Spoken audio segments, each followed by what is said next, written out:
Abakulembeze b'Wakiso okulambula ebigo by'abajulize Namugongo ne Nakiyanja bakulembeddwamu akulira abakozi Denson Yigamukasa era nga batenderezza omulimu amatendo ogukoleddwa. Bebaza abakozi n'abakulembeze bonna okutwaliramu abakira municipality olw'omulimu omulungi. Habert Kasola akulira abakozi Nakiyanja balambuzza era n'asaba municipality y'Ekira okuyamba ku buyonjo.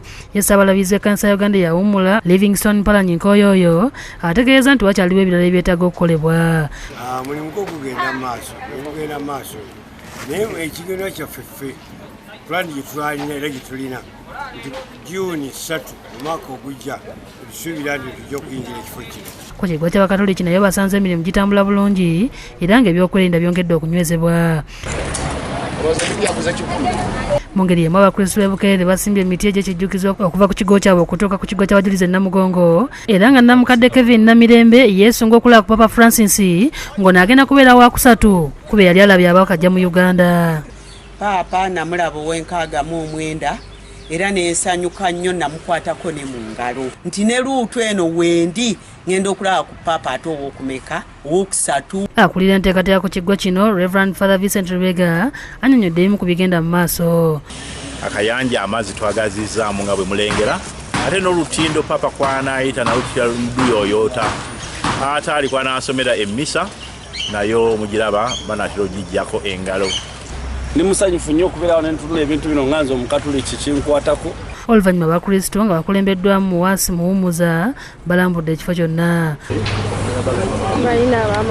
Bo abaliko obulemu abeegattira mu kibiina kya Uganda National Action on Physical Disability beemulugunyizza ku ngeri gye balekebwa ebweru ku buli nsonga yonna nga ne mu kukyala kwa Papa Francis tebateereddwa ku mwanjo. Obugenyi bwa Papa buli just an occasion. Wabula bandibadde beeyambisa omukisa ogwo kulaba nti facility ezo nazo baziteekamu ez'abantu abalina problems za disabilities. Bagamba n'enteekateeka za gavumenti ennyingi ezibanyigiriza saako abazimba ebizimbe ne babatabaterawo bifo bye bayinza kuyita nga bino byonna bituukiddeko ntinda ku Hash Hotel mu Kampala. Alan Birabi agamba nti wakyaliwo obwetaavu bw'okuteekerateekera abaliko obulemu naddala mu bifo ebyolukale. Bw'otunuulira nga Kampala crossing points, enguddo, ebizimbe wali facilities ezikwatagana n'abantu abalina disabilities. A member of the board of UNAPID